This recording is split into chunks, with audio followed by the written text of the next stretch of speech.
నాకు మహిమ కలుగును గాక. ప్రభునందు ప్రియమైనటువంటి దేవుని బిడ్డలారా, మన ప్రభు అయిన యేసుక్రీస్తు వారి పరిశుద్ధ నామం పేరట మీ అందరికీ వందనాలు తెలియజేస్తూ ఉన్నాను. ఈరోజు దేవుడు మన కొరకు సిద్ధపరిచినటువంటి శ్రేష్టమైన దేవుని యొక్క వాక్యాన్ని చదువుకుందాం.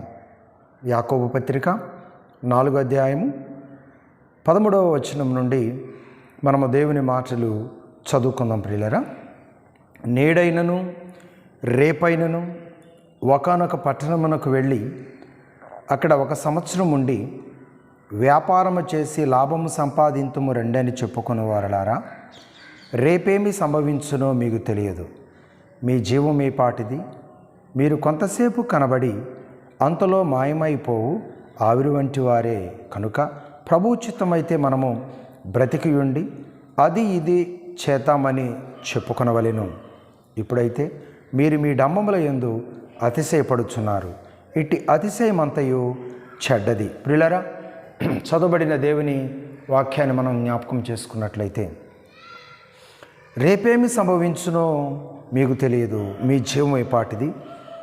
మీరు కొంతసేపు కనబడి అంతలో మాయమైపోవు ఆవిరి వంటి వారే.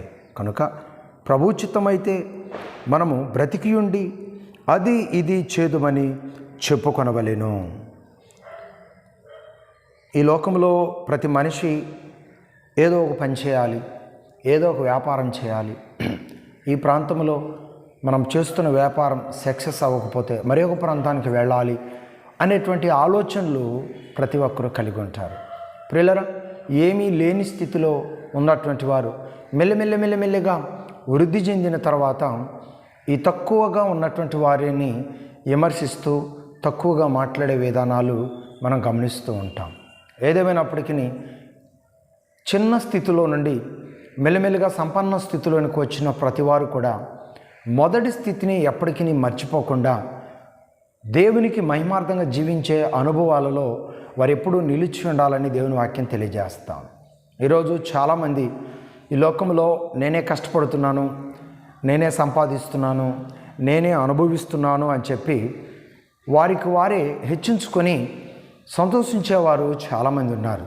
ప్రియులారా, నువ్వు ఈ లోకంలో ఎంత కష్టపడినా ఈ లోకంలో నువ్వు కష్టపడటానికి కావలసిన ఈవులన్నిటినీ దేవుడు ముందుగానే సిద్ధపరిచున్నాడు. నువ్వెక్కడికి వెళ్ళాలన్నా, ఏ పని చేయాలన్నా భూమి మీద మాత్రమే చేయగలవు. ఈ భూమిని ఎవరు సృష్టించారు? ఈ లోకంలో నువ్వు ఏమి తినాలన్నా భూమిలో పండిన దాన్ని మాత్రమే నువ్వు తినగలుగుతావు. భూమిలో పండిన దానిలో నుండి తీయబడిన దాని ద్వారా తయారు చేయబడిందే నువ్వు తినగలుగుతావు. అలాగే ఈ లోకంలో నువ్వు బ్రతకటానికి ఈ ప్రకృతిలో దేవుడు పుట్టించిన గాలి ద్వారా మాత్రమే నువ్వు బ్రతకగలుగుతావు. దేవుడు కష్టపడమని నీ కొరకు సిద్ధపరిచిన దానిని నువ్వు ఉపయోగించుకొని నీ చేతన స్టైల్లో వాటిని మలుచుకొని నువ్వు తింటూ ధరిస్తూ ఎంజాయ్ చేస్తూ ఈ లోకంలో బ్రతుకుతూ ఈ లోకంలో ఈ లోకానుసారమైన గొప్పతనాన్ని మాత్రమే నువ్వు కలిగి ఉంటున్నావు అనే దానిని నువ్వెన్నడూ మర్చిపోవద్దు. ఈ లోకంలో నువ్వు అనుభవిస్తున్న ప్రతిదీ కూడా కన్నతండ్రి మన కొరకు సిద్ధపరిచాడు అనే వాస్తవాన్ని ఈరోజు నువ్వు మర్చిపోవద్దు. దేవుని వాక్యం తెలియజేస్తూ ఉంది. ఏదేమైనప్పటికీ ఆ పని చేస్తూ అక్కడికి వెళ్ళి ఆ వ్యాపారాలు చేస్తూ ఈరోజు వృద్ధి చెందుతున్నారు. వృద్ధి చెందిన ప్రతి వారు కూడా గొప్పగా జీవించాలని ప్రయత్నం చేస్తున్నారు. పేదవారిని చాలా తక్కువ అంచనా వేస్తూ ఈ లోకంలో జీవిస్తూ ఉన్నారు. గమనించినట్లయితే ఇటీవల కాలంలో విజయవాడ పట్టణంలో ఒక భయంకరమైన ప్రళయము, బుడవేరు కట్ట తెగిపోయి ఆ వాటర్ అంతా కూడా విజయవాడ పట్టణం అంతటిని కూడా అల్లకొల్లాలం సృష్టించింది. ఆ విజయవాడ పట్టణంలో పేదలు కొంతమంది ఆ భయంకరమైన ఆ ప్రళయానికి గురి అయి బాధపడుతూ వస్తే, పేదలతో పాటు ఆశ్చర్యం ఏంటంటే ఉన్నతమైన కోటేశ్వరులు, స్టేర్ల మీద స్టేర్లు ఇళ్ళు కట్టుకున్నటువంటి కోటేశ్వరులు కూడా ఈ వరదలో చిక్కుకొని ఆకలంటే ఏంటో, బాధ అంటే ఎలా ఉంటుందో, ప్రకృతి కోపగించుకుంటే ఈ లోకంలో ఏ మనిషి ఉన్నతమైన స్థాయి ఈ లోకంలో ప్రకృతికి గొప్ప కాదు అనేటువంటి ఒక విధానాన్ని రుజుపించడం జరిగింది. అలాగే ఆ ప్రళయమును దేవుని బిడ్డలైనటువంటి వారు గ్రహించి ఆ ప్రళయంలో ఉన్న వారందరికీ వారు ఆహారం తినటానికి, నీళ్లు త్రాగటానికి, బయటికి రావటానికి కూడా అవకాశం లేని పరిస్థితుల్లో దేవుని బిడ్డలైన వారు, ఇంకా ప్రేరేపించబడిన వారందరూ కూడా వారికి చేతైన సహాయం, ఆహారము, టిఫిను, పాల ప్యాకెట్లు, బిస్కెట్ ప్యాకెట్లు, అవన్నీ కూడా వారి సామర్థ్యం కొలది దేవుని బిడ్డలైన వారు ఉన్నతంగా గొప్పవారిగా మేము ఉన్నామని వారికి వారే హెచ్చించుకుంటున్న వారందరూ కూడా ఒక భయంకరమైనటువంటి ఇది కళ నిజమా అన్నట్లుగా ఒక భయంకరమైనటువంటి శ్రమలో, వేదనలో, ఆహారము, ఈ లోక సంబంధమైనటువంటి నిత్యావసరత వస్తువులకు వారు దూరం అయిపోయి అన్నీ ఉన్ని ఏమీ లేని స్థితిలో అలమటించిపోతున్నప్పుడు దేవుని బిడ్డలు చేతులు చాచి వారికి నవ్వుతూ ఆహారం అందిస్తూ, నవ్వుతూ పాలు అందిస్తూ, నవ్వుతూ టిఫిన్ అందిస్తూ, నవ్వుతూ బిస్కెట్లు అందిస్తూ, నవ్వుతూ ఫుడ్స్ అందిస్తూ ఇస్తూ ఉంటే నవ్వుతూ చేతులు చాచి తీసుకొని ఆనందించారు ప్రియులారా. అందునిమిత్తం ఏ సమయంలో ఏం జరుగుతుందో ఎవరికీ తెలియదు కాబట్టి దేవునికి మహిమార్థంగా మనం జీవించడం మంచిదని దేవుని వాక్యం తెలియజేస్తూ ఉంది. కానీ ఈ లోకంలో మనుషులు కష్టపడి సంపాదించుకొని గొప్పవాళ్ళు అయ్యారు కదా, ఆ స్థితియే గొప్ప స్థితి అని ఫీల్ అవుతున్నారు. కానీ ఏ టైంలో మనిషి జీవితం, ప్రకృతి పరిస్థితులు ఎలా మారతాయో తెలియదు కాబట్టి ఎంత ఉన్నప్పటికీ కూడా మనం ఏం నేర్చుకోవాలంటే ప్రభు చిత్తమైతే అది చేద్దాము, ఇది చేద్దాము అనే తలంపులతోనే మనం ఉండాలి తప్ప ఇకలోక సంబంధమైన డంబములతో మనం ఈ లోకంలో ప్రవర్తించకూడదని దేవుని వాక్యం తెలియజేస్తూ ఉంది ప్రియులారా. యాకోబు రాసిన పత్రిక 4వ అధ్యాయము 16వ వచనంలో ఇలాగ దేవుడు తెలియజేస్తున్నాడు, అయితే మీరు మీ డంబముల యందు అతిశయపడుచున్నారు, ఇట్టి అతిశయమంతయు చెడ్డది. డంబము అనేటువంటిది చెడ్డదిగా దేవుని వాక్యము తెలియచేస్తూ ఉంది ప్రియులారా. మనం ఏ విషయంలో కూడా డంబముగా ప్రవర్తించడానికి ప్రయత్నం చేయకూడదని దేవుని వాక్యం తెలియజేస్తూ ఉంది.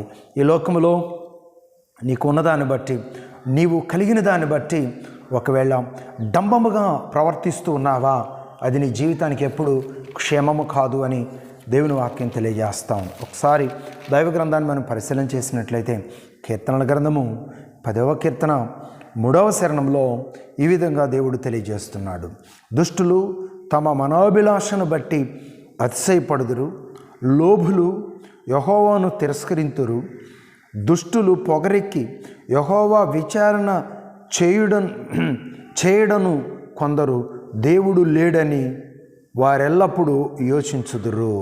దుష్టులు తమ మనోభిలాషను బట్టి అతిశయపడుదురు. ప్రియులారా, అతిశయపడతారంట ఈ లోకంలో.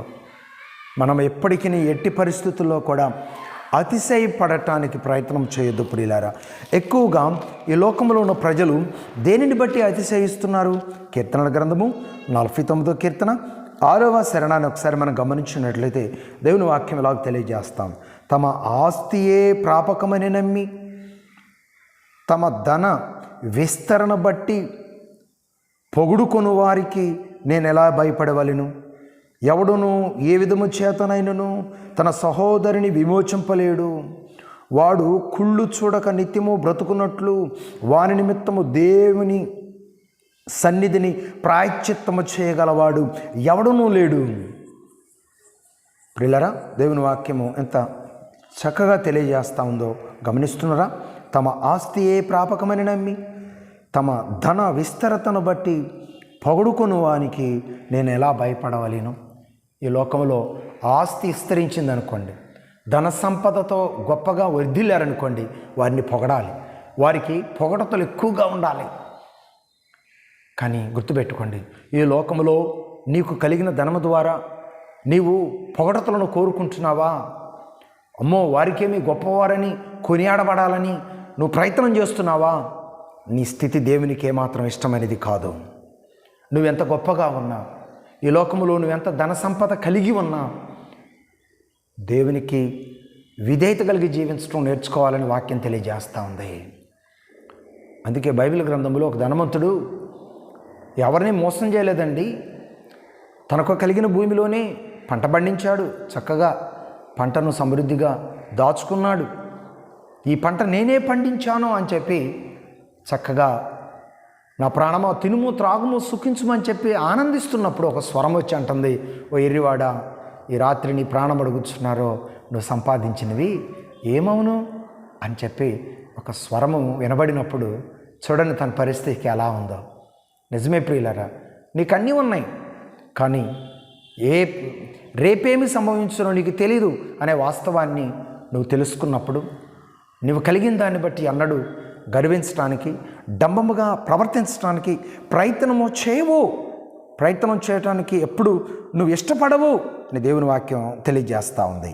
కీర్తనల గ్రంథము 52వ కీర్తన మొదటి సరణను ఒకసారి మనం గమనించుకున్నట్లయితే, శూరుడా చేసిన కీడును బట్టి నువ్వెందుకు అతిశయపడుచున్నావు? దేవుని కృప నిత్యముండును. చూడండి, దేవుని కృపను ఎదుగుతున్నావా? శూరుడా, నువ్వు ఏం చేసినా నీ దృష్టికి అవి మంచిగానే అనిపిస్తున్నాయా? అది తప్పు. సూర్యుడా, ఈ లోకంలో శూరుడా అంటే గొప్పవాడా? నీ దృష్టికి ప్రతిదీ మంచిది అనిపిస్తూ ఉందా? నో. దేవుని వైపు చూసినప్పుడు, దేవుని కృపలో ఉన్న ఆ గొప్పతనాన్ని ఒకసారి చూసినప్పుడు, దేవుని కృప అయితే నిత్యం ఉంటుంది. సూర్యుడా అనే పదం ఎప్పుడు నా యొద్ద నుండి తొలగిపోతుందో తెలియదు. అందుకే బైబిల్ కూడా ఏం చెప్తుందంటే, మొదటివాడు కడపటవాడగును, కడపటవాడు మొదటివాడగును అని కూడా దేవుని వాక్యం తెలియజేస్తూ ఉంది. కనుక ప్రియులారా, ఈ లోకంలో మన స్థితి ఎల్లప్పుడూ స్థిరంగా ఉంటుందనుకోకూడదండి. అందుకే కఠినమైన స్వభావం, డంబములతో కూడినటువంటి స్వభావం మనలో ఉంటే దయచేసి వాటిని మనం తొలగించుకోవాల్సిందిగా దేవుని వాక్యం తెలియజేస్తూ ఉంది. మనం ఎలా ఉండాలో తెలుసా? ఎప్పుడు దేవునికి లోబడే మనసును ఈ లోకంలో మనం కలిగి ఉండటానికి ప్రయత్నం చేయాలి. దేవుడు ఏం చెప్తున్నాడో, దేవుడు ఎలా నడవమని మనతో మాట్లాడుతున్నాడో ఆ విధానాలను, ఆ అనుభవాలను ప్రియులరా ఎప్పుడు మనం మర్చిపోవటానికి ప్రయత్నము చేయకూడదు. మనం ఎంత స్థితి కలిగిన వారమైనా, ఎంత స్తోమత కలిగిన వారమైనా దేవుని మనం జ్ఞాపకం చేసుకున్నట్లయితే ఈ భూలోకంలో మన స్థితి ఏపాటిదండి? ఎంత డబ్బున్నా చనిపోయిన తర్వాత మరలా ఇక నీవు మరుగుపడతావే తప్ప ఈ లోకంలో నువ్వు మరలా జీవంతో మనుషులు ఎదుట కనబడలేవు కదా.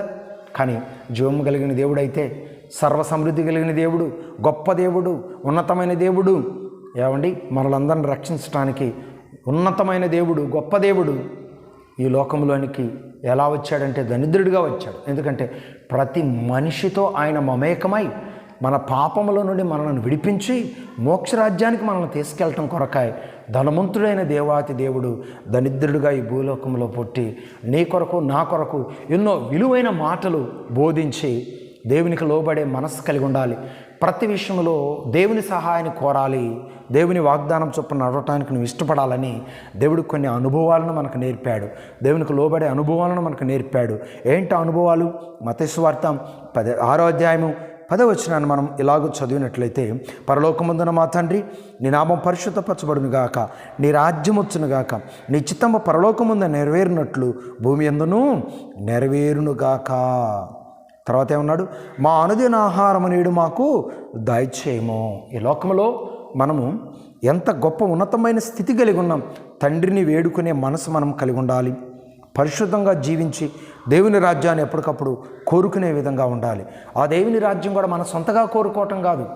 ప్రభా, నీ చిత్తములో నేనుంటూ నీ రాజ్యాన్ని స్వతంత్రించుకునే ధన్యునిగా నన్ను నియమించుకో ప్రభా. అందుకే నీ చిత్తము పరలోకమందు నెరవేరినట్లు భూమి అందును నెరవేరును గాక. ఆయన చిత్తమే నెరవేరాలి. ఈ లోకంలో మన ఆలోచనే నెరవేరాలని చెప్పి మనం ఆలోచించటంలో అర్థం లేదు. ప్రభా, నీ చిత్తమును నా పట్ల నెరవేర్చు అని చెప్పి మనం కోరుకోవటంలో గొప్ప నడిపింపు ఉన్నది అనేటువంటి సంగతిని నీవు గ్రహించే బిడ్డగా ఉండాలని దేవుని వాక్యం తెలియజేస్తూ ఉంది. దేవునికి నువ్వు ఎప్పుడైతే లోబడతావో ఈ అనుభవాలన్నీ కూడా నీకు అర్థమవుతాయి. దేవునికి నీవు లోబడినప్పుడు ఈ అనుభవాలు నీకు అర్థము కావు అని దేవుని వాక్యం అయితే తేటగా తెలియజేస్తూ ఉంది ప్రియులరా. మరొక మాట నేను మీకు జ్ఞాపకం చేస్తాను. లోకాసువార్త 26వ అధ్యాయము 39వ వచనాన్ని నేను ఈ సమయంలో మీకు జ్ఞాపకం చేస్తాను. లోకాసువార్త 26వ అధ్యాయము 39వ వచనాన్ని నేను మీకు జ్ఞాపకం చేస్తాను. జాగ్రత్తగా వినాలని ప్రభుపేట నేను కోరుతా ఉన్నాను. ఇలాగున వ్రాయబడి ఉన్నది. కొంత దూరం వెళ్ళి సాగిలపడి నా తండ్రి, సాధ్యమైతే ఈ గిన్నె నా యొద్ద నుండి తొలగిపోనిమ్ము, అయినను నా ఇష్ట ప్రకారం కాదు, నీ చిత్త ప్రకారమే కానిమ్మని ప్రార్థించెను. ప్రభువైన యేసుక్రీస్తు వారు కూడా తండ్రి చిత్తాన్ని కోరుకొని తండ్రి చిత్తాన్ని అనుసరించి ఈ లోకంలో ప్రతి మనిషి ఎలా నడవాలో ఆ అనుభవాలను నేర్పిన దేవుడు మన ప్రభువైన యేసుక్రీస్తు. ప్రభువైన యేసుక్రీస్తు వారు తండ్రి చిత్తాన్ని ఎలాగైతే అనుసరించారో మనము కూడా ప్రభువైన యేసుక్రీస్తు వారి యొక్క ఆజ్ఞను అనుసరించి ఈ లోకంలో జీవించే మనసు కలిగి ఉండాలని దేవుని వాక్యం తెలియజేస్తూ ఉంది. మరి నీ ఆలోచన ప్రకారం నడిస్తే ఎలా?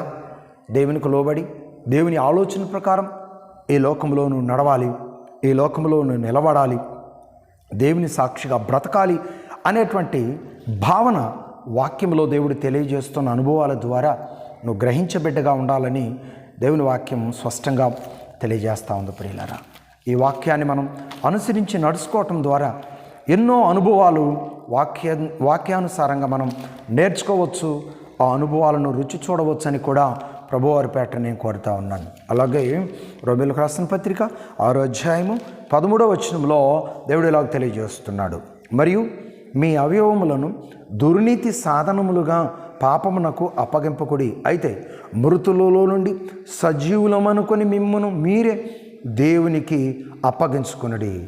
మీ అవయవములను నీతి సాధనములుగా దేవునికి అప్పగించుడి. వింటున్నారా? మన అవయవములను నీతి సాధనములుగా దేవునికి అప్పగించాలి. ఎందుకంటే ఈ లోకంలో ఈ దేహము మనం తయారు చేసుకోలేదండి, ఈ దేహం దేవుడు ఇచ్చింది. ఈ దేహం ఈ భూలోకంలోనికి వచ్చిన తర్వాత ఈ దేహంలోనికి ఆత్మను పంపించి మనిషి జీవింపజేసింది దేవాతి దేవుడు. ఈ భూలోకంలోనికి వచ్చిన ఈ మనిషి ఎలా బ్రతకాలో, బ్రతకడానికి కావలసినటువంటి సకల సమృద్ధిని ఈ సృష్టిలో కలిగించింది దేవుడు. కనుక ప్రియులరా, ఈ మనిషి బ్రతకటానికి గాలి కొరకు నువ్వేమైనా కష్టపడుతున్నావా? ఈ గాలి ఎవరిస్తున్నారు? దేవుడు ఇస్తున్నాడు. కాబట్టి ఈ గాలి పీల్చుకొని నీకు నచ్చినవి ఈ లోకంలో నువ్వేవేమో తయారు చేసుకొని ఈ లోకంలో జీవిస్తున్నావు. అంటే బ్రతకటానికి ఈ లోకంలో నిన్ను జీవింపజేస్తున్న దేవుడు. ఏం చేస్తే బాగుంటుందనే ఆలోచన జ్ఞానమును నీవు పొందుకున్నది దేవుని దయ వల్ల. ఈ విషయాలన్నింటిని కూడా మర్చిపోకుండా మీ గొప్పతనమే ఈ స్థితిలో నన్ను నిలబెట్టిందనే భావన ఒకవేళ నీలో ఉంటే దయచేసి ధనవంతుని జ్ఞాపకం చేసుకొని ఈ లోకంలో రేపేమి సంభవించునో తెలీదు అనే వాస్తవాన్ని గుర్తించి, దేవుడిచ్చిన సర్వసత్యాన్ని గుర్తించి దేవుని బిడ్డగా లోకంలో బ్రతకటానికి నిన్ను నీవు సమర్పించుకొని దేవుని మహిమ కొరకు బ్రతకాలని ప్రభువారు తెలియజేస్తున్నాడు. నీ దుర్నీతి దేవునికి అడ్డుపడకుండా నీ దుర్నీతి నుండి నీవు విమోచించబడాలని ప్రభువైన యేసుక్రీస్తు వారి లోకంలోనికి వచ్చాడు. నీవు దేవుని చిత్తాన్ని గుర్తించకుండా నీ ఇష్టానుసారంగా జీవిస్తున్నప్పుడు, గర్విస్తూ ఉన్నప్పుడు, లోకంలో ఉన్న ఈ సకల సౌకర్యాలే గొప్ప అని ఆనందిస్తున్నప్పుడు దేవుని హెచ్చరికలు ఎలా ఉంటాయి తెలుసా? సొదొమ గొమొర్రా ప్రజలు దేవుని భయం లేకుండా ఇష్టానుసారంగా జీవిస్తున్నప్పుడు చాలా భయంకరమైనటువంటి శిక్షకు పాత్రులవ్వలేదా? మొదటి జనాంగమంతా కూడా దేవునికి వ్యతిరేకంగా జీవిస్తున్నప్పుడు జలప్రలయం ద్వారా కొట్టబడలేదా? ప్రియులరా, దేవుని భయం కలిగి దేవుని చిత్తానికి లోబడినటువంటి వారు, దేవుడు పంపించిన సేవకుల మాట విని తగ్గించుకొని దేవుని చిత్తానికి అప్పగించుకొని ప్రార్థించిన వారు దేవుడు పంపించబోతున్న ఉగ్రత నుండి తప్పించబడలేదా? నినివే పట్టిన ప్రజలు. ఈ విధంగా మనం జ్ఞాపకం చేసుకున్నట్లయితే ఎక్కడ మనం హెచ్చించబడతామో అక్కడే ప్రమాదం పొంచి ఉంటుంది. ఎక్కడ మనం తగ్గించుకొని దేవుని పాదాలు పట్టుకొని దేవుని చిత్తాన్ని వెంబడించడానికి ప్రయత్నం చేస్తామో అక్కడ దేవుని కృప ఉంటుంది. మన కళ్ళ ముందు వైనాట్ భయంకరమైన ప్రళయం, మన పక్క రాష్ట్రం తెలంగాణలో ఖమ్మం జిల్లాలో భయంకరమైన ప్రళయం, మన ప్రాంతంలో విజయవాడలో భయంకరమైన ప్రళయం. చూడండి, ఆ భయంకరమైన ప్రళయం పట్టణం మీదకి వచ్చినప్పుడు కోట్లకు పడిగెత్తిన వారంతా కూడా ఆహారం కోసం ఎవరు ఏమిస్తారా అని ఎదురు చూడాల్సిన పరిస్థితి ఏర్పడింది. సురక్షిత ప్రాంతాల్లో ఉన్న దేవుని బిడ్డలు ఇంకా అనేక మంది ఆహారము, పాలు, మంచినీళ్ళు, పాల ప్యాకెట్లు, బిస్కెట్లు, ఫుడ్స్ తీసుకువెళ్ళి అందిస్తూ ఉంటే చిరునవ్వుతో తీసుకొని బ్రతకటానికి ప్రయత్నం చేశారు ప్రియులారా. చూసారా, ధనవంతులు సమస్యలు ఇరుక్కున్నప్పుడు వారికి ఆహారం అందించింది పేదవారు. ఆరోగ్యంగా క్షేమంగా ఉన్నటువంటి మానవత్వం కలిగిన మనుషులు ఆ విధంగా హెల్ప్ చేయలేదా? అవునండి. ఈ లోకంలో మనుషులు అన్నీ సక్రంగా ఉన్నప్పుడు మేము గొప్పవారము, వారు తక్కువవారు అనే భావనలో ఉంటారు. కానీ అపాయకరమైన పరిస్థితుల్లో నీవు చిక్కుకున్నప్పుడు ఈ లోకంలో ఆ కొద్దివారే, ఆ బలహీన వర్గానికి సంబంధించిన వారే నీ చేయబట్టుకొని నిన్ను పైకి లాగే ఆ సమయంలో నీ గొప్పతనం ఏమైపోతుందండి? అందుకే ప్రియులరా, నీవు కలిగి ఉంటే అనుభవించు, కానీ తోటి వారిని ప్రేమించే మనస్సు కలిగి ఉండు. గొప్ప దేవుడైన యేసుక్రీస్తు ప్రభువారు ఉన్నతమైనటువంటి ధనవంతుడైన దేవాతి దేవుడు, సృష్టికి మరి అధికారి అయిన దేవాతి దేవుడు నిన్ను రక్షించడానికి, నన్ను రక్షించడానికి తన గొప్పతనాన్ని ఇడిచిపెట్టి దీనుడుగా ఈ లోకంలో జన్మించిన దేవుడు. ఆయన కంటే నువ్వు గొప్ప వ్యక్తివా? ఆయన సజీవుడు. నువ్వైతే 80 లేక 70 లేక 80 సంవత్సరాలు యాత్ర ముగిస్తావు. అప్పటి వరకు కూడా ఉంటామో లేదో కూడా తెలియదు. ఈ అల్పమైన ఈ జీవితంలో, ఈ స్వల్పమైన ఈ జీవితంలో బ్రతుకుతున్న ఓ మనుషుడా, నీ స్థితి ఏమవునో గుర్తించి ఈ లోకంలోనికి ఏమున్నా అనుభవించి ఇది దేవుడిచ్చిందేనని చెప్పి దేవుని వందనాలు చెల్లిస్తూ ఈ లోకంలో అడుగులు ముందుకు వేయగలిగితే నువ్వు గొప్ప వ్యక్తివి, ధన్యుడివు, ధన్యురాలువు. కనుక దేవుడిచ్చిన వాగ్దానాల చొప్పున నీ బ్రతుకును దేవునికి అర్పగించుకొని మారు మనసు పొంది, రక్షణ పొంది, బాప్తిసం పొంది ప్రభువు మహిమార్థంగా జీవించే బిడ్డగా నువ్వు ఈ లోకంలో, ఈ జీవితంలో, ఈ మానవ జీవితంలో ఉన్నప్పుడే ఈ ప్రణాళికలో నువ్వు ముందుకు నడిస్తే నువ్వు ధన్యుడివు, నువ్వు ధన్యురాలు అవుతామని ప్రభుపేట నేను తెలియజేస్తూ, యాకోబు పత్రికలో ఉన్న 4వ అధ్యాయంలో ఉన్నటువంటి అనుభవాలు, డాంబికంగా జీవించే అనుభవాలు నీలో ఉంటే దాని నుంచి నువ్వు విడుదల పొందాలి. మరి ఏ అనుభవాల్లోనూ ఉండాలి?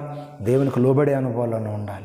ప్రభువైన యేసుక్రీస్తు వారు తండ్రి చిత్తాన్ని గుర్తించి తండ్రికి లోబడి ఈ లోకంలో ఆయన వచ్చిన పని ముగించినట్లుగా మనము కూడా దేవునికి మాదిరిగా, దేవుని చిత్తానికి లోబడి, దేవుని ఆజ్ఞ ప్రకారం జీవించి, ఆయన ఇచ్చిన ఆజ్ఞ ప్రకారం అనుసరించి నడిచి దేవునికి లోబడిన బిడ్డగా, దేవుని చిత్తాన్ని నెరవేర్చిన బిడ్డగా, దేవుని ద్వారా మంచి సాక్ష్యం పొంది దేవుడి సిద్ధపరిచిన పరలోకానికి వారసుడుగా, వారసురాలుగా ఉండాలని, అలాగే ఈ భూలోకంలో ఉన్నటువంటి నీ తోటి వారందరికీ నువ్వు మాదిరికరంగా ఉండాలని దేవుని వాక్యం తెలియజేస్తూ ఉండగా, ఈ వాక్యాన్ని అనుసరించి, ఈ వాక్యంలో ఉన్న అమూల్యమైన సంగతులను గుర్తించి వాక్యానుసారంగా నడిచి దేవుని కృపకు నువ్వు పాత్రుడువు, పాత్రురావులు కావాలని కోరుతూ ఈ మాటలంతటితో ముగిస్తున్నా. దేవుడి వాక్యం దీవించునుగాక. ఆమేన్. ప్రార్థన చేసుకుందాం. ప్రేమ కలిగిన మా తండ్రి, పరిశుద్ధుడైన దేవానికి వందనాలు. ప్రభా, యాకోబు పత్రిక 4వ అధ్యాయంలో మీరు తెలియజేసినటువంటి కొన్ని వచనాలను మేము తీసుకొని డాంబికంగా బ్రతికితే ఏం జరుగుతుందో, నీకు లోబడి బ్రతకటం ద్వారా నీ కృపను ఎలా పొందుకుంటామో, ఈ లోకంలో ఎలాంటి సాక్ష్యం కలిగి ఉంటామో, భావితరాలకు ఎలాంటి మాదిరి కలిగి ఉంటామో, మీ దృష్టికి ఎలాంటి అంగీకారమైన బిడ్డగా ఉండగలుగుతామో నీ లేఖనమ ద్వారా మీరు మాతో మాట్లాడుతూ వచ్చినందుకు వందనాలు చెల్లించుకుంటూ ఈ మాటలు విన్నటువంటి మా ప్రియులందరినీ దీవించమని, సర్వసత్యంలోనికి నడిపించి మహిమ పొందమని ప్రభువును ప్రేరక్షకుడైన యేసయ్య నామములో ప్రార్థించి వేడుకుంటున్నాను పరమ తండ్రి. ఆమేన్, ఆమేన్, ఆమేన్.